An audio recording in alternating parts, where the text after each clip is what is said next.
What is going on, everybody, over here on YouTube? Hope you're doing well. Thanks for joining the live stream. A little bit of a pop-up live stream.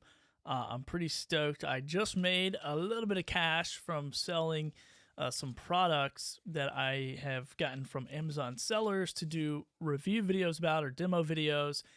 And I wanted to share, some of my strategy when it comes to creating this into a stream of revenue. So, first of all, if you're not thinking about the Amazon Influencer Program and brand deals and product deals as multiple streams of revenue, then I want to encourage you to immediately start thinking that way, because you probably have a pile of stuff that you've been sent. Maybe do one deal a month, or maybe do hundreds of deals a month, or whatever that looks like for you. Personally, I put over 100 deals a month into the pipeline. We did over 180 deals last month in the pipeline. And so I end up with a lot of product. And at first, I was like, oh, I'm just going to hold on to all this product because maybe I'll go live, or maybe I'll create additional content, or maybe I'll do all these maybes and maybe nots and all these things. And what I realized was, wow, there's all kinds of money just sitting here, just sitting right here on my shelf, just hundreds of dollars, thousands of dollars just sitting on the shelf of potential revenue that could be coming into my business as an Amazon influencer. And by really working with these brands and bringing in these products. And so what I want you to really to think about is the product that you have, this wireless meat thermometer that's worth $60, that's just sitting on your shelf, that is taking up space, that you're actually, you're paying space. You're probably paying your mortgage, or maybe you're like me and you got a studio and you're paying rent. That is taking up square footage in your office, which is just costing you money. And so I was like, how do you take this thing right here and turn it into some of this, which we all like this, we all need this, we all want this. That's why we're in business, is to make money. So don't be shy about figuring out, how do I resell this product? How do I resell these items that are just sitting around, that are taking up space, that I'm not using, that I had really good intentions to do, but I'm not doing anything with them? And how do I turn them into cash? And as a business owner, as an entrepreneur, as a content creator, I realized not a lot of us started off of like, yay, we want to own a business. Now, I did a little bit differently. I kind of saw the opportunity in the creator space to make money, to build multiple streams of revenue. And so I kind of started with that mindset of, how can I turn these things into multiple streams of revenue? So when you're thinking about the influencer program and you're thinking about working with brands, and sometimes you'll be like, oh, a brand wants to pay me X amount of dollars. That's not enough. My time is worth more. I encourage you to take the product into consideration, take the resale value of that product into consideration. So let's jump into some of the things that I've been doing over the last year and a half to turn these things. So this thermometer, this mic holder here, like, how have I turned this boom arm after I hit myself in the face with it? How do I turn this into cash? And how do I do that quickly? Or what are different strategies and different platforms? So let's talk about that for a minute. So first of all, when you are organizing these things, you want to make sure you keep them organized. You want to make sure you have some kind of a system where you know what you have, where it's coming in, because a lot of times, depending on how you sell it, you're going to need that data. You're going to need that information to move it even quicker. And I've learned this the hard way a couple of times of, I need to stay more organized.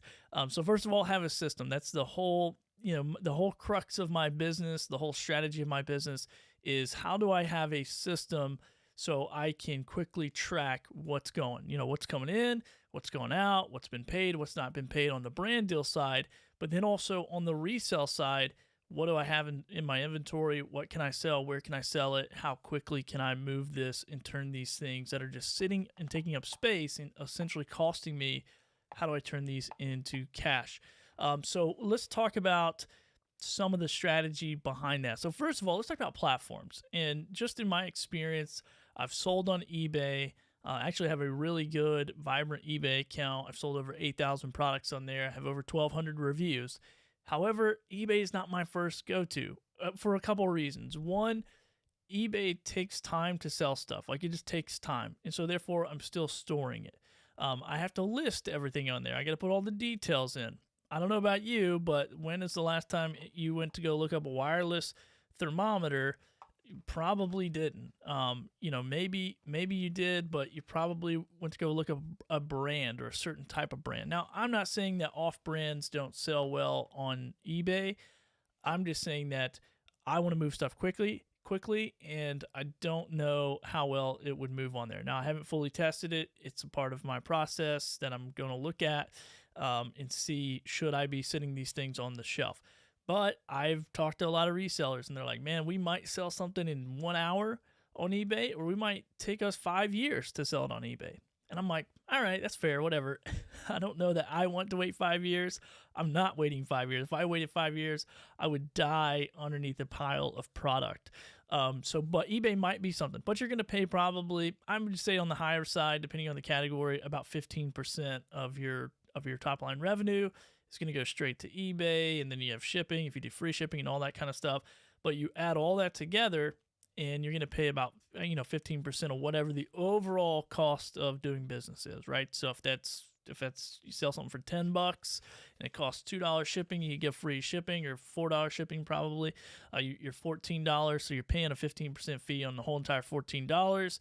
And luckily for us, minus our cost of goods, which is probably zero, if you're getting these items for free, maybe you make some money there, ship it, label, all that kind of stuff that goes into the cost of that.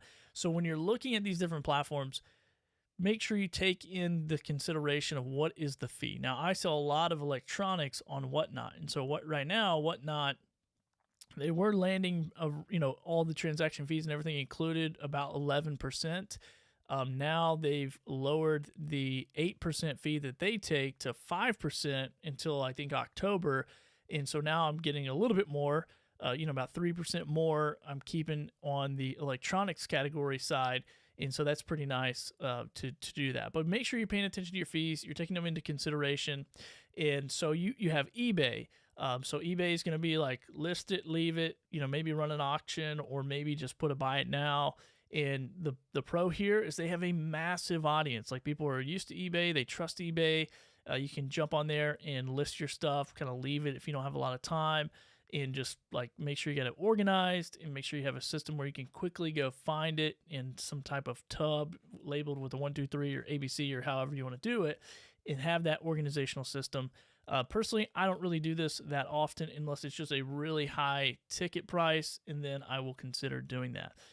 Then the other platform I use a lot, which I've already talked about a little bit, is called Whatnot. Now, Whatnot is basically like Twitch meets eBay. It's live streaming. It's live auctions. You are on there. You're live. You're starting auctions. They do have a marketplace. I haven't really messed with it that much. You can do, very similar like shoppable content now. So you can upload up to 30-second video and kind of put it in your marketplace and let it sit there and just kind of work for you. The problem that I find with, those types of marketplaces is like, I have one-offs of everything. So the time that it takes me to like really set up the listing the proper way and put all the keywords in and do all these things, I only have one product. I only have one item, one quantity of that item. And so it's really time consuming for me to be able to do that and do what else I'm already doing. And so I've opted really to focus on the Whatnot electronics category and be able to jump in there quickly and set up a show. I put it all in a spreadsheet. I upload it to their to the thing using their upload form, and then all those are in there, and I can just hit go live on my software and just go live and sit just like I'm sitting here, picking up one product, talking about it, selling it, live auctioning it, have a lot of fun. I'm building an audience. I'm doing live engagement. I'm doing my skill set of being live, of doing video and all that kind of stuff. So that, for me personally, is a ton of fun because I get to go on there. I get to build an audience of buyers. I get to go live. I get to scratch all these itches. I get to make money, which is a lot of fun. And once you get to 1,000 products sold on there, you get like an instant payout once you print that shipping label. So there's going to be, no matter what platform you use to resell on, there's always going to be some learning curve to it. So that's my number one go-to. I find it to be fast. I find it to be furious, and just like, here we go, we're selling, we're kind of liquidating all this product that is coming in, and so I can get rid of it as quick as it comes in. So if I'm doing 100 products a month, I can quickly sell out 100 products a month, or 70, maybe 75% of those are electronics. So I'll sell 75 of those on Whatnot, and then I'll keep the other stuff, the other 25 products, and I'll sell them somewhere else. And the somewhere else is going to be, places where there's no fees, or maybe people want to touch it, feel it, look at it to get a real understanding of what it is. Maybe I can't explain it that well, or maybe it's just something that people just, snap up and grab off of a table. And so in order to do this, I do a couple things. One, I'll do a yard sale. Now, if it's a real big item, I'll probably put it on Facebook Marketplace, or if it's, if it's kind of unique and big and bulky, maybe I'll put something on Facebook Marketplace and let it sit there. It depends on what area you're in. Facebook Marketplace where we're at is kind of like a dumpster fire, no offense, but probably 1 out of 10 people actually do what they say they're going to do and show up and buy something. So unless it's really unique, like I just sold an Iron Man mask this morning. It's a $300 retail item. I sold it for $150. I sold it for half price. I did the video. I got a video fee. I'm making money off of Amazon when people click on my video and watch it, and I just resold it for half the price. So I'm giving the customer a good deal, and I'm also, making money from it as well, because my cost of goods is zero, which is pretty sick if you ask me. So $150 profit right there. So it's 100% profit. So that is another place you can really, resell. And then somebody in my mastermind group, and by the way, if you want to join that mastermind group or check it out, I talk about this stuff every week with a group of people. You can go to Dealmakers. This is BillyThorpe.live, and that's the Dealmakers Mastermind. You can sign up. It's $7 a month, 23 cents a day. I'll get in there and show you exactly how I work deals, how I get deals, how I get all these products. And one of our students, the first month she was in the program, paid $7 to be in the program for the first month and did over 50 deals. Took massive amounts of action. Very busy person. Has a life outside of work. Has another job outside of the Amazon Influencer Program and working brand deals. And she is able to crush it. So it's definitely worth the energy, the effort, the money. Especially $7. Like, what are we talking about? I think I spent $7 on a coffee this morning. So that is another place to sell it, is on Facebook. And you could even create, and the whole reason I said that is because this person that I'm talking about also created a Facebook group in her local market. So she's from where she lives, and she knows a lot of people there. And she's like, hey, I'm doing this thing on Amazon. I'm getting all these products. I'm going to put them in this private group. Come join me in this group, and I'll post stuff in there, and then you can pay me via PayPal and come pick it up off my porch. We're local. I know who you are, that type of thing. And so she's able to add revenue, once again, adding another stream of revenue to her business without any cost. There's no platform cost. There's no fees. There's none of that stuff. It's just come pick it up and, pay me, via PayPal or whatever, and move on that way. So, once again, if you want to learn how to do some of this stuff, it's Dealmakers Mastermind. BillyThorpe.live will take you over there, and you can check it out. So that's another way, is Facebook Marketplace. One way that I made a lot of money this past month was by doing a yard sale. And I took this stuff from my office, I put it in my car, I took it to my house, and our neighborhood was doing this neighborhood yard sale. And I'm like, I don't know, maybe this will work, maybe this won't work. And I did not do hardly any work. It was the easiest setup sales process I've ever done.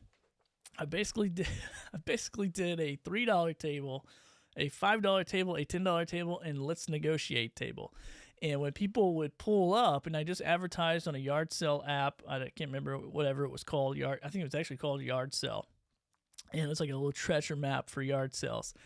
And I posted on there, and of course our community was doing the yard sale, so multiple houses in the neighborhood were promoting it, and people would just come by, and I'd be like, this is 3, that's 5, this is 10, and let's talk about it. And I sold all kinds of stuff. I mean, stuff I didn't think would sell, sold. Stuff, I bundle stuff up. Resellers were coming. I was bundling up shoes and selling it to them. I mean, all kinds of people were coming through, my yard. and just buying up all this stuff that I didn't know would sell, that I couldn't sell on Whatnot, didn't feel like it would sell on eBay. It wasn't really worth listing on Facebook for $3 and having to go through all that, hassle of meeting somebody and taking their it's all this stuff that I was just able to liquidate during this yard sale, if you will. So that's another way for you. So you have eBay, you have Facebook Marketplace, you have Whatnot, you have a garage sale or yard sale. And then another way that you can do this is just bundle all, and I've done this before, just bundle everything up and try to sell it to like another reseller in town. And probably if you have a flea market or if you have a thrift store, going to a thrift store at like 9 a.m., you're going to meet a reseller in there. And you're going to know because they got their phone out and they're going through clothes like 115 miles an hour. And just walk up to that person and say, hey, I noticed you're looking through all this stuff. Are you a reseller? Are you reselling online? Yeah, of course I am. Yes, whatever. Then introduce yourself, tell them what you do, and then offer like, hey, I have all these products. You want to come look at them? I've done this a couple times, sold them in bulk, sold hundreds of products at the same time.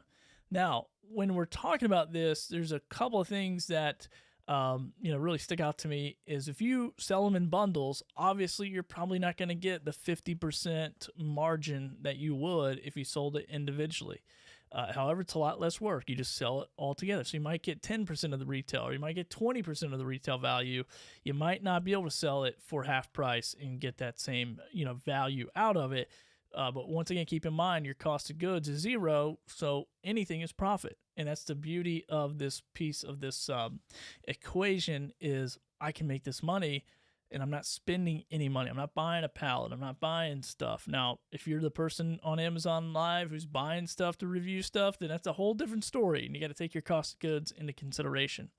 But if you're like me and you're just getting mostly free products and you're just liquidating them, you can do that. But if you're selling it to a reseller, and then also on Whatnot does not bring, in my experience, as much value as some other platforms. And so I just know that's more of a liquidation in the electronic space. I'm competing with liquidators in that space, and they're buying pallets, or they own a liquidation company. They're buying thousands and thousands of products at a time to resell. And so I'm kind of competing with them, and I'm just not making as much money per item as I would if I were to resell it directly the way that, I could at a yard sale or Facebook Marketplace or Craigslist, I guess, if that's still a thing. So take these things into consideration. I just plead with you, don't let your products sit on your shelf and take up your space, take up your mental capacity, collect dust, get old. Electronics, they're going to get updated next year. So it's like, just keep moving those things out and keep moving those things and create the content you want, have a plan for that content, but then just move it out. Obviously if you got to keep something, you got to go live on Amazon and keep it. You can do that, or just make B-roll footage of all that stuff, keep it in folders. And then when you go live, have a switching software and just go and push the button and it goes, right to your B-roll, and you can talk about it over B-roll and do your content that way. But don't let this stuff sit on your shelf, because you can make an extra $20,000, $30,000, $40,000 a year, depending on how many products you're doing, by reselling this product, by getting it off the shelf, by getting it in the hands of people who can use it, keeping it out of landfills, and just use it, selling it. It is work, but it's not impossible, and it pays off pretty good. And just know some items you're going to make way more money than others. Obviously, it's a numbers game. Not everything's going to be a banger. Not everything's going to sell for the price you want it to. Not everything's going to sell for half, 50% of what you're asking or the retail value, which is what I try to do. I try to just hook people up from the top. Like, hey, this thing is brand new. I use it for a demo video. It costs $60. I'll sell it to you for $30. There you go. It's basically a brand new open box, used one time, and that's it. And see if they'll buy it that way. But anyway, I just want to encourage you today. Don't sit on your product. Don't sit on your items. Don't just let them sit on the shelf and take up space and cost you money. Because if you're paying per square footage, if you're paying an office, I pay an X amount of dollars per square foot in my office. So if I have all this product just sitting there, it's costing me money, because I could use that space for something else. And that's kind of my mentality behind it, and that's my motivation to keep this stuff moving. And then if it sits on one shelf and I fill that shelf up and I'm not moving it, I'm not selling it, then I got to buy another shelf. That's costing me more money. And then I got to store it, and I got to buy another shelf. Then I got to store. It's like it just will sit there and cost you even more money if it's not moving, and you can turn it into cash. So there you go. Hope that helps. Hope that gives you some encouragement. It's possible. I do it all the time, and it's definitely a stream of revenue into my business. And if you think about streams, think about being at the top of the mountain and all these little streams just come down and they all kind of meet together and make a bigger stream all the way down until they get into a river, and then the river moves into the ocean, all that fun stuff, okay? But don't be afraid, even if it's not making, tons of cash, just a little bit at a time, it all adds up. And then people will get to know you as someone who has good quality product that has quick turnaround with either shipping and getting it to them, or, I have people return to my yard sale. They're like, oh, I was here last time. I got such a good deal and all this stuff. And then, they'll come back and be repeat customers. So go build your audience online, offline. Your resale audience is just like building your online audience of how you became an influencer in the first place. Hope this video helps. I'll see you guys later. Have fun.